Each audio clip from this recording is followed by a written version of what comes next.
Bien, chiquillos, hoy empezamos la séptima semana.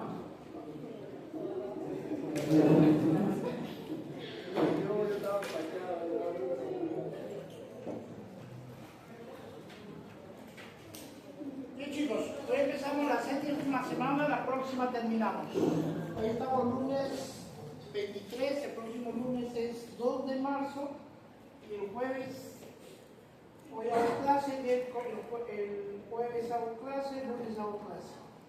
Terminamos la teoría el día 2 de marzo. El 5 de marzo, el jueves 5 de marzo es el examen. ¿Ah? El práctico, 20 minutos antes de la clase siguiente. ¿Ya? Entonces, para el día 9,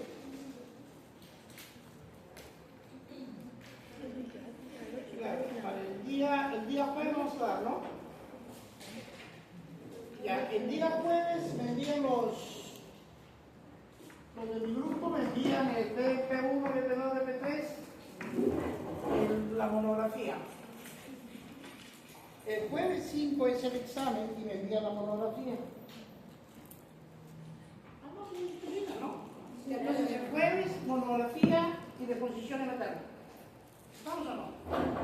Esta fin de semana todos los delegados me envían todo lo de la práctica que hemos hecho.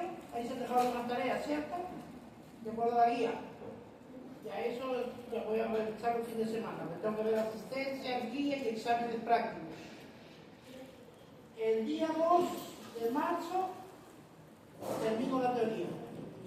El 5 venimos y vamos a dar el examen. Esas 2 horas. Y luego vamos a la práctica. Y en la práctica voy a realizar las monografías y la sustentación de las mismas. Nosotros solo cada uno completamos. Y el día lunes 9 doy el examen práctico de hoy. No me va a alcanzar. Hasta el 8. Es hasta el 8. La del lunes ya no dejo práctico, pues. Claro, ya no dejo práctico. Podríamos hacer ahí el lunes clase y en la práctica la sustentación. En el otro la teoría con la evaluación de la monografía. Así va a ser. Bueno, ya muy bien. Hoy día vamos a ver parte del sistema hormonal. Vamos a ver algunas sustancias muy importantes, tanto de la hipófisis como de la neurohipófisis. De la hipófisis vamos a valorar o tratar de entender 2 hormonas muy fundamentales, que es la hormona de crecimiento, llamado también hormona somatotropa, llamada también somatotropina. Son sinónimos. Ya les he dicho y lo repito, en medicina es sinonimia. La pregunta que les plantean con la sinonimia. Para avisar. Muy bien, entonces la hormona de crecimiento. La hormona de crecimiento es una molécula proteica de 191 aminoácidos, su peso molecular es 22.005 Dalton, tiempo de vida media 20 minutos, y el adulto secreta una cantidad de 1,6 a 3 nanogramos por mililitro. Los niños y adolescentes 6 nanogramos por mililitro. Hay mayor demanda, el niño está en pleno crecimiento y demanda de esta hormona de growth, crecimiento. Induce crecimiento celular por mitosis, diferenciación de determinados tipos celulares y actúa en los tejidos óseos y en los miocitos. Bueno, aquí solamente para ver de que el hipotálamo va a liberar a la hormona liberadora de crecimiento. La hormona liberadora de crecimiento, que es sintetizada, secretada por el hipotálamo, va a actuar sobre la pituitaria o hipófisis o la adenohipófisis, generando la hormona de crecimiento. Por otro lado, así como esta activa, estimula su síntesis y liberación, la que contraría sería la somatostatina, es antagónica, es la que inhibe la síntesis y liberación de la hormona de crecimiento.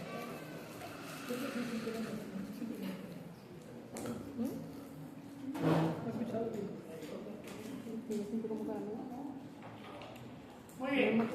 Entonces, la somatostatina, ¿qué es la somatostatina? La que inhibe. ¿Qué es? No me pregunté, ¿qué hace?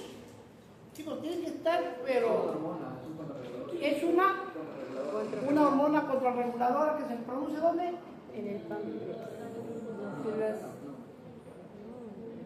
¿Dónde se produce la somatostatina?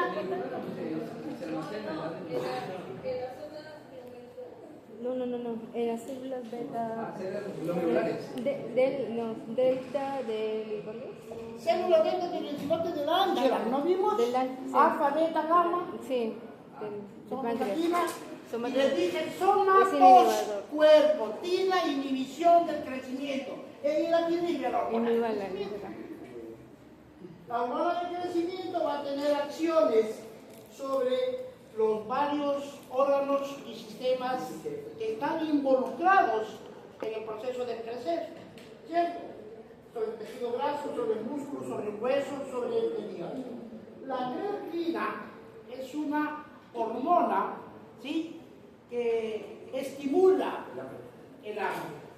Si estimula el hambre, comes más, tienes más nutrientes, tienes más insumos para crecer. ¿Estamos? O sea, la hormona del crecimiento y la hormona del hambre son directamente proporcionales porque tienen un propósito en común. Bueno, ¿cuáles son los efectos metabólicos de la hormona de crecimiento? Favorece el depósito de proteínas en los tejidos. Es una anabólica. La hormona de crecimiento es anabólica. Porque el anabolismo es lo que genera construcción, genera músculo, construye hueso para que pueda crecer. Hay, por ejemplo, la insulina es una hormona eminentemente anabólica. La hormona de crecimiento es anabólica. ¿Cuál es la hormona por excelencia catabólica?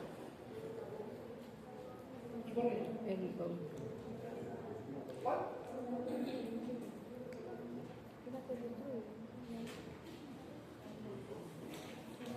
No, por excelencia. Que controla el metabolismo. ¿Qué es el metabolismo? Todas las clases que estoy diciendo, ¿qué es el metabolismo?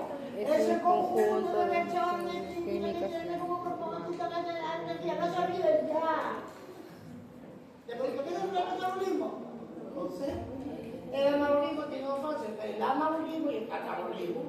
La hormona que gestiona el metabolismo corporal es la tirosina, catabólica por excelencia.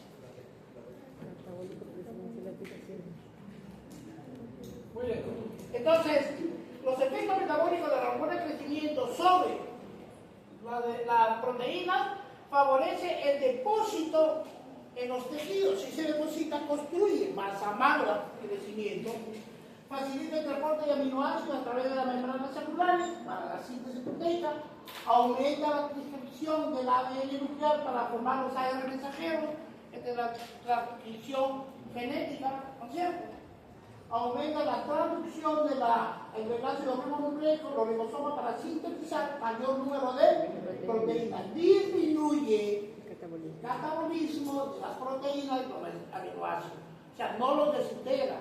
No es catabólico, es anabólico. Construye masa corporal ósea. Favorece, esa es la acción sobre la proteína. Sobre la grasa, favorece el uso de grasa como fuente de energía.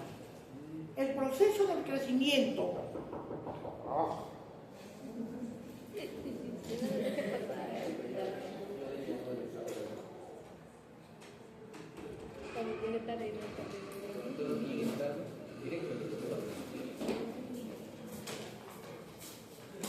El proceso de crecimiento en el razonamiento. Imagínense un bebé que va creciendo, progresivamente está creciendo, un adolescente está creciendo.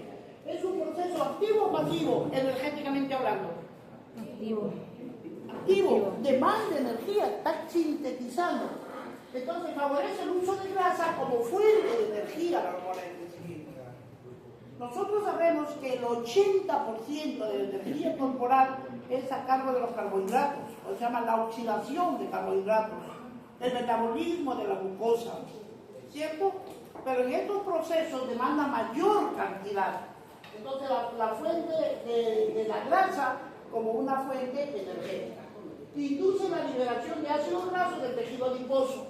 Se incrementa en el plasma para entrar a la síntesis del ATP. Intensifica la conversión de ácidos grasos en acetil-CoA, que es la acetil-CoA, ¿no es cierto? En el centro de la fosforilación entra para la síntesis de energía ATP.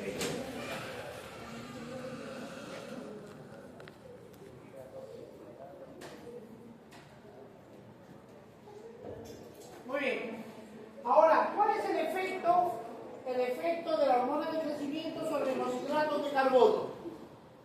Reduce la utilización. Si reduce la utilización, porque el hidrato de carbono es la fuente primaria, es el carbón energético. Si reduce los hidratos su uso de carbono, ¿qué va a aparecer? Si yo tengo glucosa, no la uso, no la quemo, ¿qué pasa con la glucosa? Se acumula. Y si se acumula, hiperglicemia. Si hace hiperglicemia, hace diabetes. Por eso dice, la reducción de la utilización de los carbohidratos tiene un efecto diabetogeno o diabetogénesis. Genera diabetes por acumulación de la glucosa. ¿Y por qué se acumula la glucosa? Porque la hormona del crecimiento utiliza poco a esta fuente, siendo su incidencia energética la grasa. ¿Veo?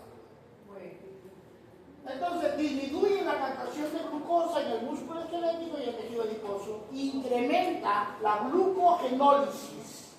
Incrementa la secreción de insulina. La glucosa y la insulina son necesarias como aporte energético para el crecimiento. Estimula el crecimiento del cartílago y del hueso. ¿No es cierto? El crecimiento del esqueleto. Hay un aumento de los depósitos de proteína por acción de las células condrocíticas y osteógenas, inductoras del crecimiento. Mayor velocidad de crecimiento de los condrocitos y los osteoblastos. ¿Qué son los condrocitos? Condrocitos. Son células que se encuentran en la células de las articulaciones, cartílago. En la pubertad, en la conversión de los condrocitos en hueso definitivo. Solamente para recordarles, yo cuando les digo, chicos, cuando estudien, ¿qué les he enseñado? Yo pretendí enseñarles, no, de repente ni cuenta se da que les he enseñado que cómo se estudia. ¿Cómo se estudia? La sistematización del conocimiento. ¿En qué consiste la sistematización del conocimiento? Reconocer los elementos del sistema. Una vez que ya lo tienes reconocido cada elemento, lo estudias pormenorizadamente cada una de las partes y finalmente lo integras. ¿Cierto? Si yo digo sistema osteoarticular, ¿cuáles son los elementos del sistema osteoarticular? Huesos, cartílagos, ligamentos, líquido sinovial. Ahora sí, desarrollen cada uno de esos. ¿Cómo se clasifican los huesos? Por su tamaño, por su producción medular, por su efecto y acción de movimiento, rangos de movimiento. Por otro lado, ¿cómo se clasifican los ligamentos? Ligamentos laterales, ligamentos anteriores, medios posteriores, ligamentos cruzados. ¿De qué otro elemento hablamos? Del cartílago. ¿Quién genera el cartílago? Los condrocitos. ¿Quién lubrica la articulación? El líquido sinovial. Entonces, en la pubertad el crecimiento longitudinal del hueso largo para la formación y osificación del cartílago diafisiario. Diáfisis y epífisis. ¿Qué es la diáfisis? ¿Qué es la epífisis? La diáfisis es la parte para que aumente el crecimiento, Y la diáfisis ya. Claro. Entonces, por eso que durante la pubertad todavía no se osifica, porque está en proceso de crecimiento longitudinal del hueso. En la adultez, la remodelación ósea con aumento del grosor por acción de los osteoblastos y por los osteoblastos. Las somatomedinas son factores de crecimiento similares a la insulina, producidas por el hígado, que es el factor de crecimiento, la somatomedina, su peso molecular 7500, que produce la hormona de crecimiento, su selectividad en cambio de 20 horas. Actúan como mediadores del efecto de crecimiento en órganos aislados. ¿Quién regula la secreción? ¿Quién regula la secreción de la hormona de crecimiento? ¿Quiénes estimulan la secreción de la hormona de crecimiento? El descenso de la glucemia, ¿cierto? El descenso de los ácidos grasos, la inanición o ayunos prolongados por deficiencia proteica, el traumatismo, el estrés, excitación, el ejercicio, testosterona, el sueño profundo, la somatoliberina y la grelina. Estimulan a la hormona de crecimiento. ¿Habéis dicho que la grelina es la hormona de hambre? Inhiben la secreción de la hormona de crecimiento, el incremento de la glucemia, el antagónico, incremento de ácido graso libre en sangre, el envejecimiento, la obesidad, la somatostatina inhibidora de hormona de crecimiento. El tratamiento exógeno con hormona de crecimiento, ¿no es cierto? Por ejemplo, el caso de, habíamos estudiado el caso del cortisol, ¿sí? El cortisol, que es un grupo corticoide, que ¿dónde se produce? En la zona fascicular de la corteza suprarrenal. Entonces, cuando nosotros fumamos, clásicamente automedicamos dexametasona, prednisona, hidrocortisona, son corticoides. Se satura, entonces eso inhibe la producción de cortisol natural. Y eso genera una enfermedad que se llama la enfermedad de Cushing. No confundan la enfermedad de Cushing con el síndrome de Cushing. La enfermedad de Cushing es por una deficiencia primaria de la glándula. Y el síndrome de Cushing es por una intoxicación exógena de cortisol.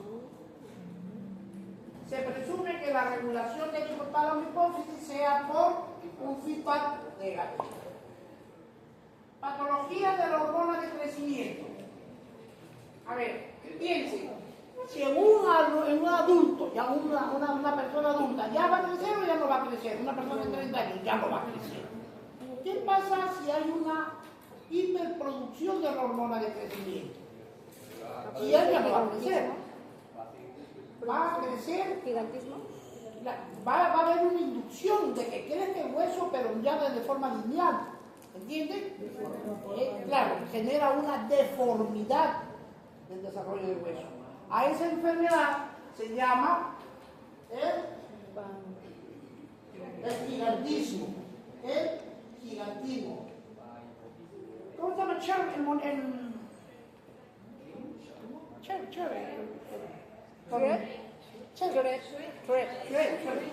¿Es ese, cierto? ¿Está inspirado en él?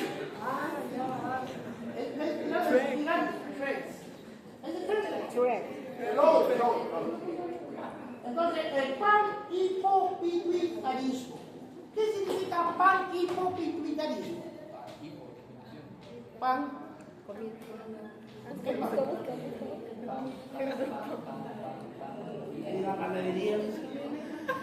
El pan es un prefijo que significa todo.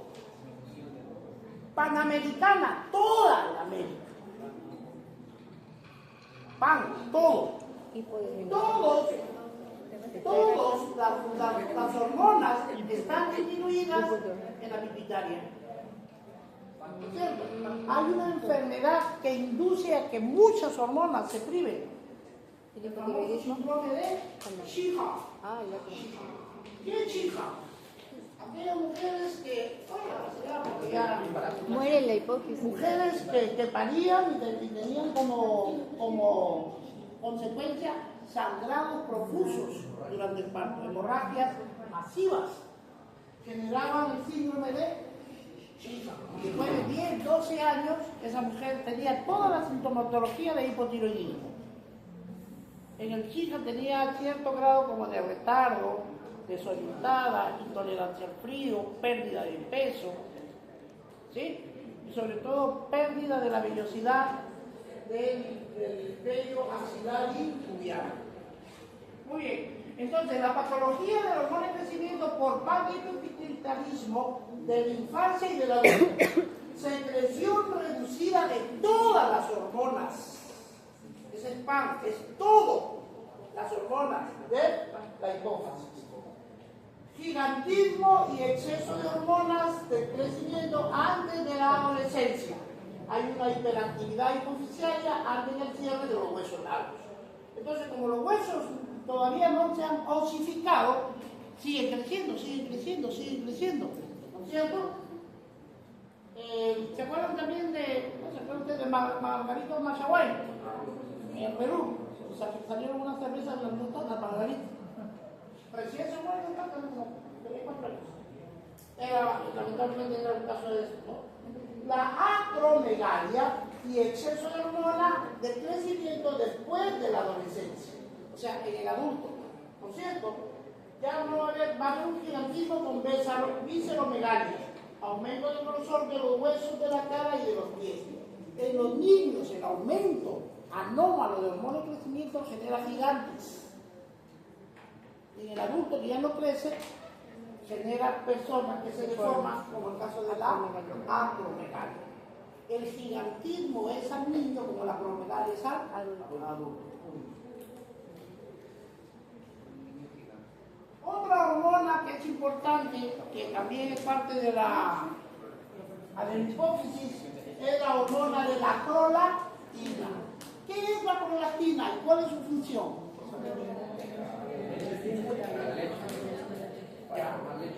Estimula la producción de leche, estimula la contracción de las glándulas mamarias, ¿cierto? Porque la idea, el objetivo es que la prolactina es sinónimo de dar leche.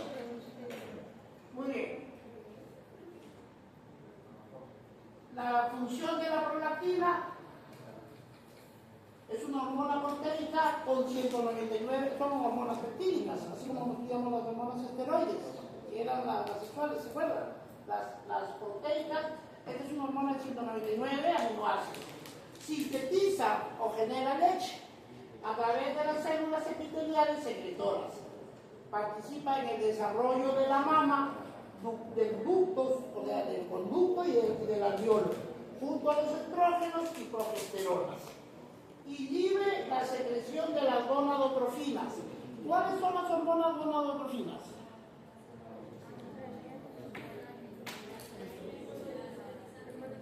Perfecto, doctora. La hormona luteinizante y la estimulante de hormona estimulante de folículos.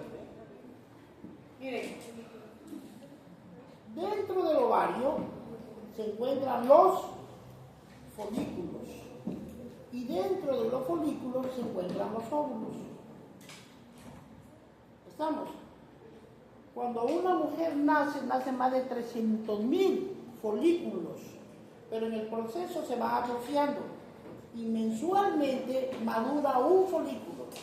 El folículo viene, crece el folículo y ¡pum! Se destapa y libera un óvulo. El óvulo vive 72 horas en el cuerpo de la mujer. ¿Estamos? En cambio, en el varón, el esperma en el medio ambiente 24 horas. Dentro de la mujer, 72 horas. ¿Estamos? Entonces, por eso es de que cuando ustedes han llevado de aquí, ustedes son piso 1, ¿no? De aquí falta las vías sexuales. Abrir las orejitas los niños. Inhibe la secreción de gonadotrofinas, que es la hormona luteinizante y la hormona estimulante de foliculina. Recuerden, los ovarios contienen folículos y los folículos contienen óvulos. Eso por lo menos no se olvida. Por aumento de la dopamina inhibe la hormona de crecimiento. El aumento de la dopamina inhibe a la hormona de crecimiento. Disminuye la libido y optimiza la fertilidad. ¿Por qué la hormona de prolactina? Prolactina inhibiría la libido. ¿Sentido? ¿Qué libido para empezar? ¿Qué libido? El deseo sexual. El deseo sexual. ¿Porque está dando de lactar?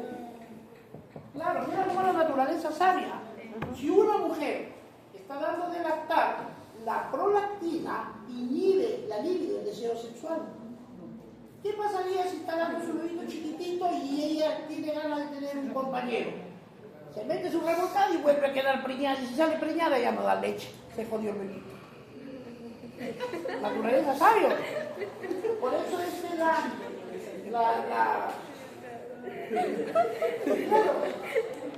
¿Han visto qué pasa cuando un león ataca a una manada? El león viejo, el alfa, defiende a la manada. Pero si el agresor es joven y fuerte, lo logra vencer, entra y encuentra a toititos los leoncitos chiquitos. ¿Qué les hace? Los mata. ¿Por qué? Para que ya no mamen, porque si mamen siguen estimulando la prolactina.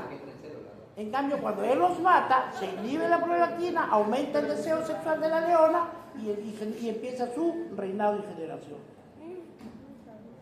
¿Sabían eso? Asocia las hormonas. Muy bien. A la liga, ahora está diciendo el león cuando estaba chiquito. Regulación de la producción. ¿Quién regula la producción de la hormona prolactina? ¿Quién la regula? A ver, una pregunta facilita. ¿Dónde se produce la prolactina? Tú. ¿Dónde se produce la prolactina? Te pongo 20. En el examen antes que venga. Ya. 1, 2, 3. ¿Dónde se produce la prolactina? Sí, en el hipotálamo. Hipófisis. ¿De qué estamos hablando? En la de la hipófisis, Marcelo. Ya ves que perdiste tu examen. Te cayó acá. Regulación de la producción de prolactina, el estímulo, el bloqueo del sistema porta hipofisiario. Miren, el sistema porta hipofisiario.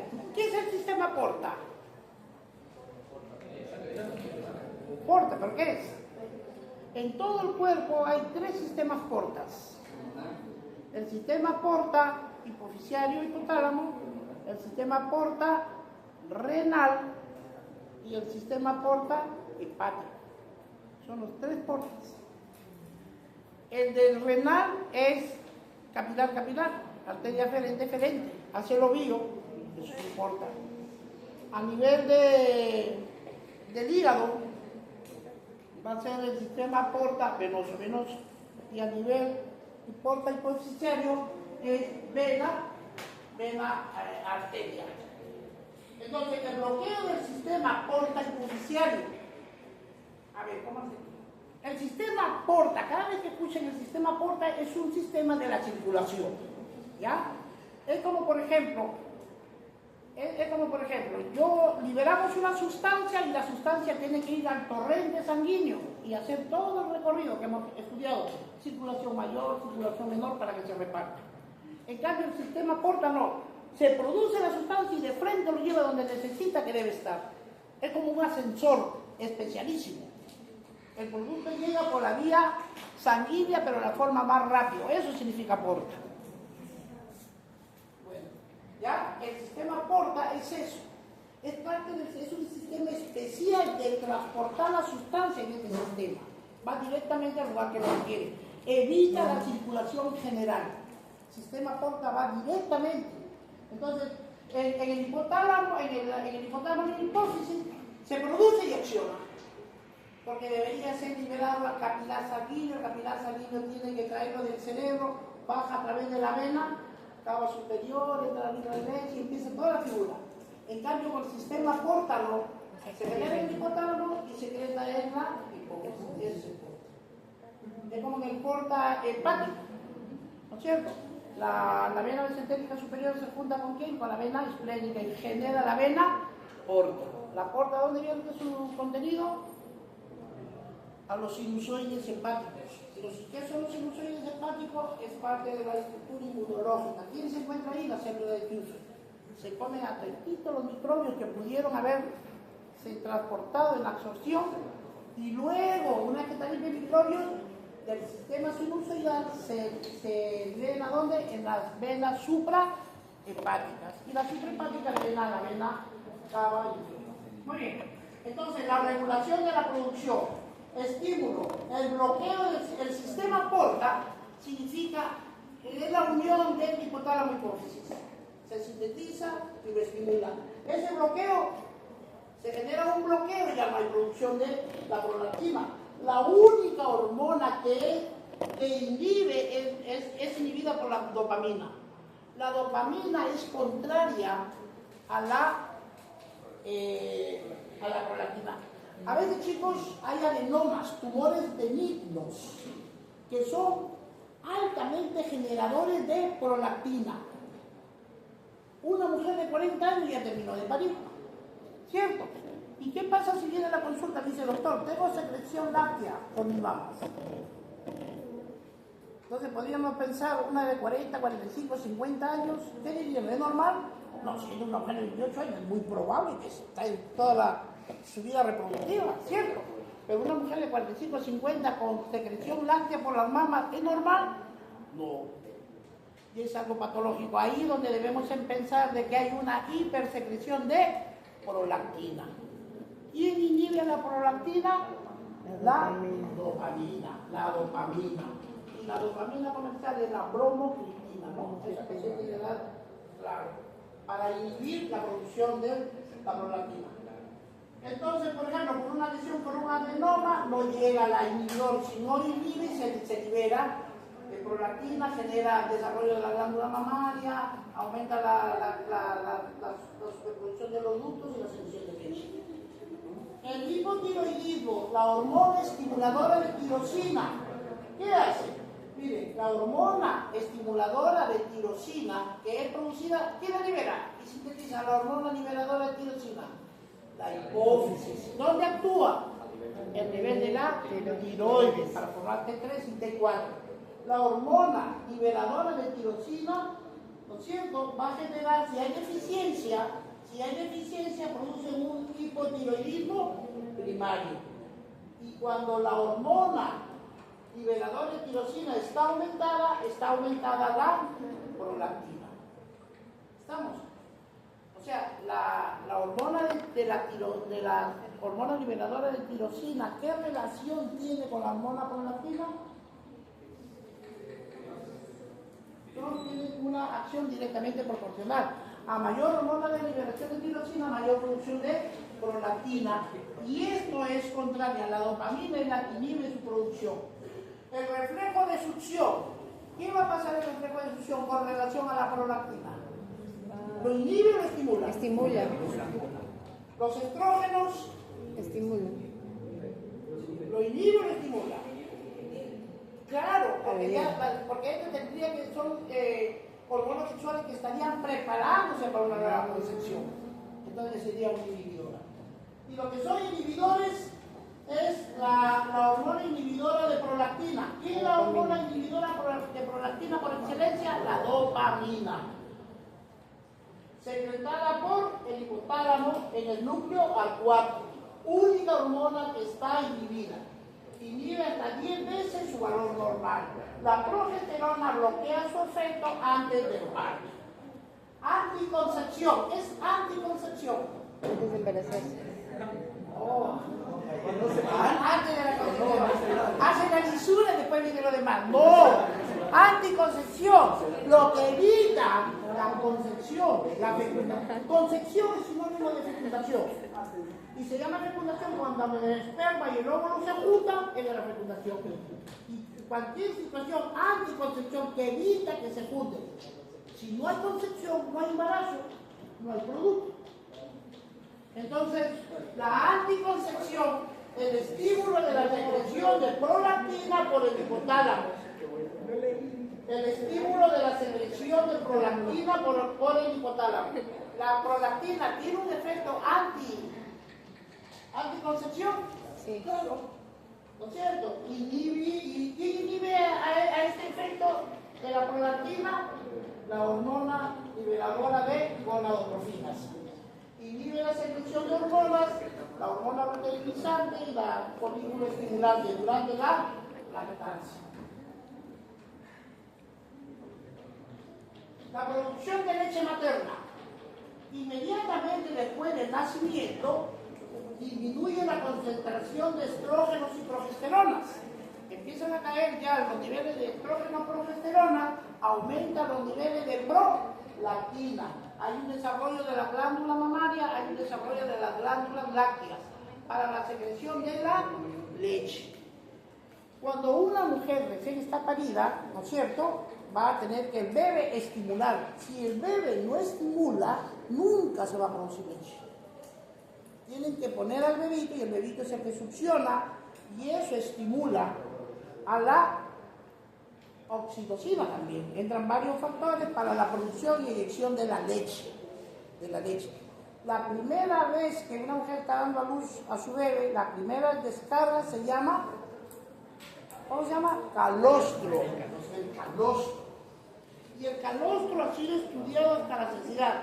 El calostro es una solución inmunológica, es un complejo de vacunas que se le transmite directamente al niño, anticuerpos vivos, es el calostro. El calostro, su producción son 24, 48 hasta las 72 horas. Después viene una fiebre o un escalofrío y ese calostro que era denso, espeso, así como la leche condensada, medida espeso, así es el calostro. Claro. Y después cuando ya viene la leche ya viene más suelta, ¿no? Y las mamás, como son primerizas, como ven escaso y el contenido, dicen no que el bebito se queda insatisfecho y de frente le ponen fórmula. No, es lo suficiente. ¿Cuál es la capacidad gástrica de un recién nacido? El 1% de su peso. ¿Cuánto es la capacidad gástrica de un recién nacido? Si un bebito pesa 3.500 kilos, ¿cuánto es el 1%? 350 mililitros. Con 2 pesos que nada se llenó la panza. Muy bien. El reflejo de succión, 1 a 7 días inicia la producción de la leche. Las hormonas que ayudan a la producción de la leche es la hormona de crecimiento, el cortisol, la paratiroidea y la insulina. Sustratos lácteos, los aminoácidos, ácidos grasos, glucosa y calcio son indispensables para la producción de la leche. Durante la lactancia exclusiva, oleadas de producción de prolactina. Si se deja de lactar una semana, se deja de producir leche. ¿Cuál es el primer estímulo para la producción de leche? La succión. Y muchas veces, muchas mujeres son primerizas, no les enseñan, ¿no? La estrategia y la técnica de la mujer debe estar sentada correctamente, la espalda pegada a un respaldar de la silla, poner un espacio, ladrillos, una tina, la idea que esté un poco elevada sus manos, sus piernas, perdón, y la panza del bebito tiene que estar con la panza de la mamá. Y la boca del bebito tiene que coger el pezón y la areola de la boca. Esa es la forma correcta. Las mamás tan primerizas le dan de beber, la parte lateral del bebito está con la panza de la mamá y el bebito se cansa, no quiere. ¿Quién va a comer así? Se le torce la cabeza, muchacho. Porque la forma correcta, para que no se olviden, panza con panza, todo el pezón y la areola dentro de la boca del bebé. Se acabó. Muy bien. Entonces, de 1 a 7 días se inicia la producción de leche, hormonas que ayudan, hormonas de crecimiento, el cortisol, la paratiroidea y la insulina. Sustratos lácteos, lo que va a contribuir a la producción de la leche, aminoácidos, ácido graso, glucosa y calcio. Durante la lactancia exclusiva, se llama lactancia exclusiva los primeros 6 meses del bebito. Está demostrado, la gente a veces por su entender, por su razonamiento humano, pero no científico, dice, ellas creen que toma muy poquito y que el bebé está insatisfecho, que tiene hambrecitos. No, son las cantidades mínimas que va a requerir. Hasta los 6 meses tienen que darle leche exclusiva, si no, no va a haber sinapsis, las 100.000 millones de neuronas no se van a unir. La leche exclusiva contribuye muchísimo, chicos. Algunas mamás, por no disfigurar su figura, sus mamas, no le dan, le compran fórmulas. Puta, ellos van a tener problemas. ¿Cómo te llamas? Panchito me llama, Panchito. Cuando no toman leche. Si se deja de lactar una semana, se deja de producir la leche. ¿Cuál es el primer estímulo de la producción de leche materna? La succión. Muy bien. Entonces, ya hemos venido viendo varias. No olviden que una de las hormonas fundamentales que va, me imagino, vamos a meter hasta por las orejas, va a ser las glándulas suprarrenales. Y de las hipófisis tiene que ver la prolactina, la hormona de crecimiento, y de la neurohipófisis las dos únicas, la oxitocina y la vasopresina. De la neurohipófisis vamos a ver rápidamente la hormona antidiurética y a la hormona de la oxitocina. ¿Dónde se forma la hormona antidiurética? En los núcleos supraópticos del hipotálamo, y se almacena En la neuro. neurohipófisis. La oxitocina, ¿dónde se junta? En los núcleos paraventriculares y se almacena. En la No neurohipófisis. olviden su síntesis y su almacenamiento es distinto. ¿Dónde se produce la hormona en la neurohipófisis? Es en el hipotálamo, en los núcleos supraópticos, la hormona antidiurética. Muy bien. Entonces, la neurohipófisis, neuronas biliares, los tipicitos, sirven de sostén para las neuronas que vienen del hipotálamo. Las neurofisinas, proteínas que transportan las hormonas terminales nerviosas neuronales de los núcleos hipotalámicos. El núcleo supraóptico genera hormona antidiurética y los núcleos paraventriculares la oxitocina. Estos núcleos son parte del hipotálamo.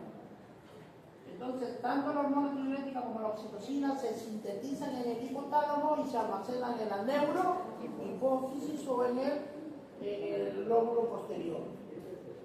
Polipéptido de 9 aminoácidos con semejante estructura química.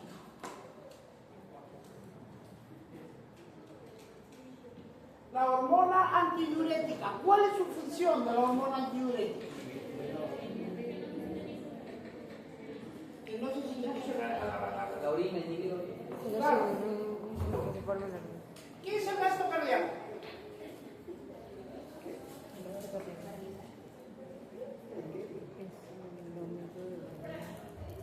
¿Qué es el gasto cardíaco?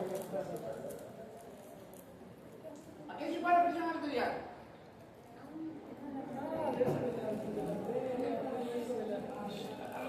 ¿A qué es igual la presión arterial? El volumen de la sangre que movía el corazón. ¿La fuerza de la sangre? bomba. Perfecto. Esa es la presión arterial. ¿Qué es esto? La relación de la fuerza sobre el área, esa es presión. ¿Qué es la presión? Es la fuerza, es una fuerza ejercida sobre un área, esa es presión. ¿Qué estoy haciendo aquí? Fuerza. Presionando. Es la acción de una fuerza sobre un área, esa es presión. Entonces la presión es la fuerza sobre el área, es la fuerza que hace la sangre sobre la pared de la arteria. Se expresa el número fraccionario, el numerador sistólico, el denominador diastólico. Aquí es igual. ¿Qué otros factores participan en la presión arterial? El gasto cardíaco y la resistencia vascular periférica. ¿Y aquí es igual el gasto cardíaco?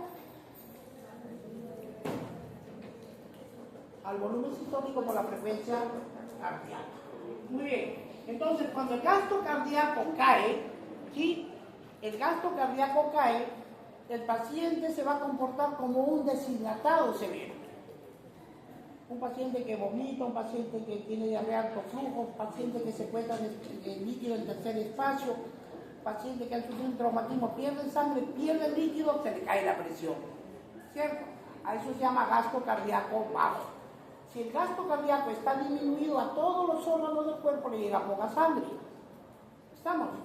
Entonces, cuando el ser humano está deshidratado, automáticamente se activan tres mecanismos. Uno, la C. Dos, el sistema renina-angiotensina-aldosterona. En la clase anterior lo que tuvieron en práctica, me paré para explicar y dije, chicos, estudien. Eso es fundamental.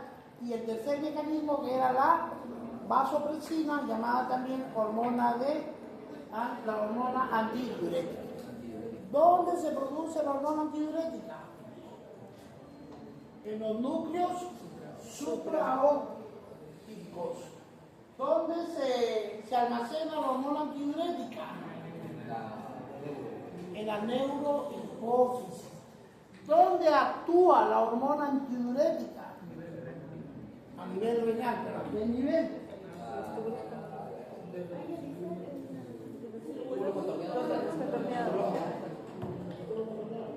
¿Dónde? Ah, ya, en las En los aquaporina, túbulos aquaporina. colectores. ¿Cómo se llaman los receptores para que actúe la hormona antidiurética? Las aquaporinas.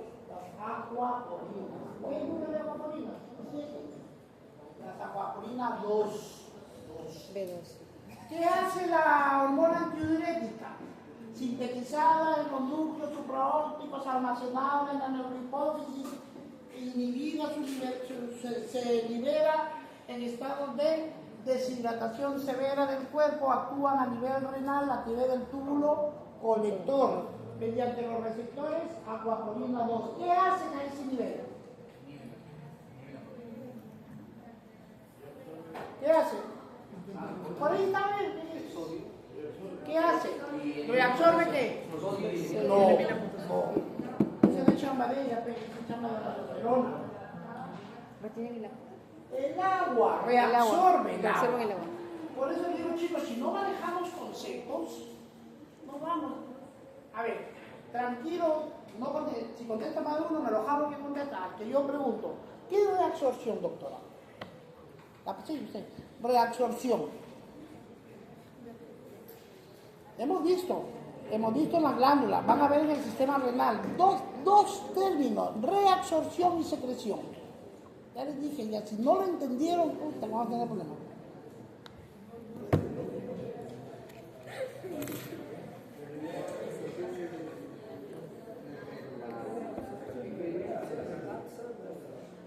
¿Qué es? Chicos, lo que dice la doctora, reabsorción es el paso del túbulo, del contenido del túbulo renal a la base recta o al sistema vascular periférico, al sistema de la circulación del cuerpo humano. ¿Qué es reabsorción? Es sacar el contenido del túbulo renal y pasarlo a la circulación general. No sale del cuerpo. Entonces, ¿qué hace la hormona antidiurética? Reabsorbe el agua. El agua que está en el túbulo lo reabsorbe, lo pasa al intersticio renal y luego a la vasa recta, que son los capilares arteriales, y pasa a la circulación general. ¿Y qué es la secreción? Es el paso del contenido de los vasos sanguíneos a la luz del túbulo para que salga con la orina. ¿Qué se reabsorbe? Agua, glucosa, sodio, bicarbonato. ¿Se acuerdan? Agua, glucosa, sodio y bicarbonato fundamentalmente. ¿Qué se secreta? Ácido bases, los hidrogeniones fundamentalmente. Muy bien. Entonces, función de la hormona antidiurética controla la reabsorción, entendiendo como reabsorción el paso del contenido de los vasos, el paso del contenido de los túbulos renales a los vasos sanguíneos. Entonces, el control de la reabsorción del agua. Si le quita agua al túbulo renal, ¿va a orinar algo o poquito? Poquito. O no orinan. Y probablemente nada, Nada. porque esa es la función. ¿A dónde actúa? A nivel del túbulo colector, pero el túbulo colector tiene una fase cortical y medular. Actúa sobre el túbulo cortical y medular de la nefrona. Porción final del túbulo distal, actúan las células principales del túbulo.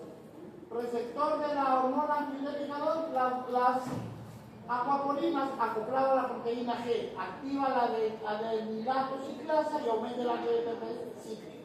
Aumenta la permeabilidad del agua en la luz tubular por